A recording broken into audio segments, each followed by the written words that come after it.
I'm doing a review on this hand-worked inverter generator that I picked up on Amazon for $199. I did have a coupon for $25, so $174. This was a steal. Other inverter generators in this category are $400+, maybe more. And at that price, I just couldn't resist it. So today I'm going to do this review on this inverter generator. And I just wanted to read a few of the specs on it because it's pretty decent. The model is an IG2000i, and it's an inverter generator, like I had mentioned, 120 volts, 60 hertz. Max output is 1.85 kilowatts, a rated output at 1.6 kilowatts, a power factor of 1.0.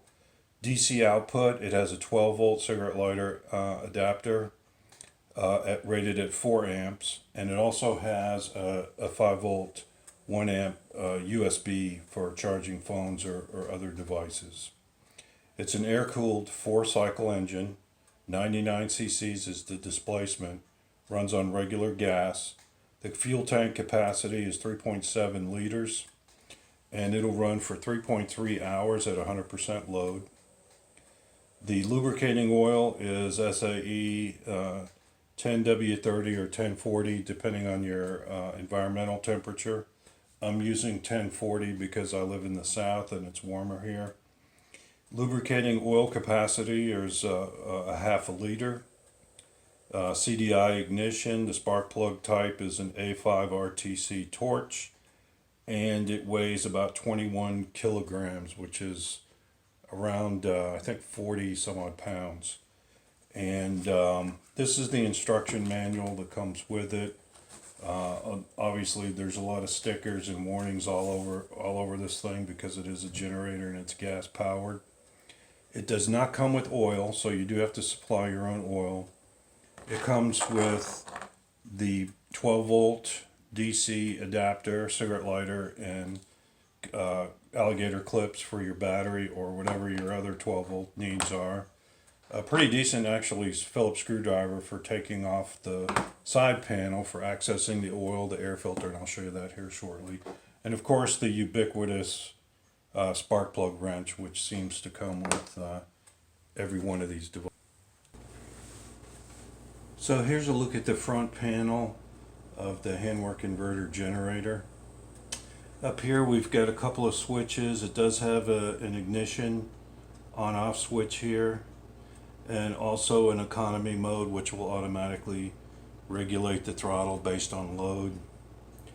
Has 3 LED indicators, a green LED for output, indicating that the output is active at 120 volts. Has an overload and an oil alert. The oil alert will come on, the engine will shut off automatically if it does get low on oil. The DC circuit breaker is here, along with the cigarette lighter, and again it's 12 volts at 4 amps. A grounding adapter here, 5 volt DC 1 amp USB for your cell phone, and 220 volt AC receptacles. So that's the front panel. So this is the other side of the inverter generator. The pull starter, there's a fuel valve here on off, so you can turn it off here. There's the ignition switch, which I mentioned earlier. It does have a little primer bulb here for priming the carburetor, and of course it has a choke, run choke position lever there. I've already taken the screws off so that we can look inside. And one of the things that I noticed when I was looking online was that a lot of the 2 kilowatt inverter generators didn't have very good air filters, or at least the ones that I saw online. So one of the first things I did was I took this thing off to inspect the air filter, just to see what type it had in there and if it needed any modification right out of the get-go here. So let's take a quick look at it. And what I'm seeing in here is a pretty good size air filter, foam of course, but it fits very snugly into this little retaining area here. So it looks like it's going to be much better than some of the other generators that I've seen out there before. It does have a secondary fuel filter from the fuel pump here going up to the carburetor.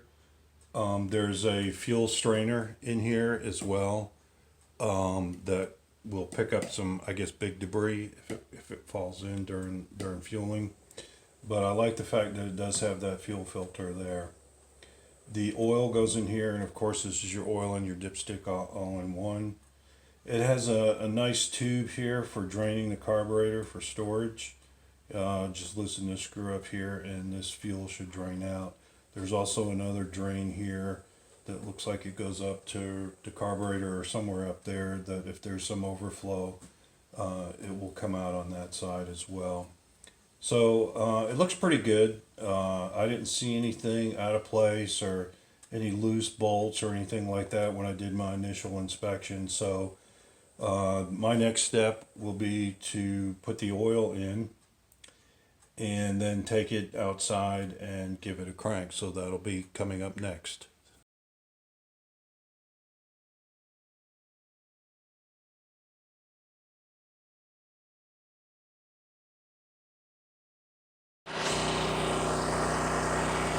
So the generator's running right now, and I just warmed it up a bit. Took a few holes to get it going, to get everything initialized, and but it started up pretty easily. I've got the 12-volt adapter plugged in, and here you can see the output voltage around 14.24 or so. So that's good for charging up 12-volt batteries and so forth. So next I'll check the AC output. Okay, so I have a power meter hooked up to the output of the generator, and as you can see it's 120 volts right on the nose. I'm going to be hooking up loads to it here shortly, but I just wanted to show the output of it. Okay, so I'm running a small grinding wheel here. I've got it turned up to maximum speed. The generator's in economy mode, and we're looking at the voltage right now. And the frequency, 60 hertz.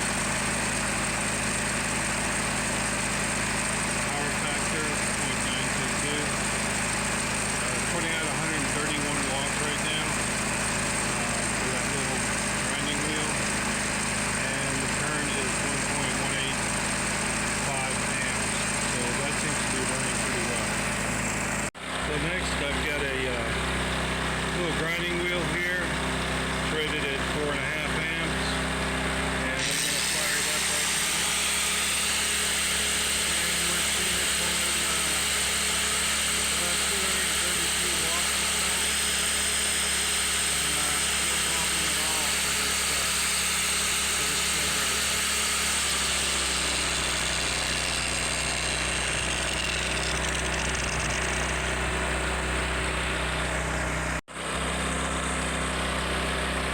Okay, next is the Black & Decker circular saw, rated at 11, looks like 11 amps maximum. And we're going to fire that one up here.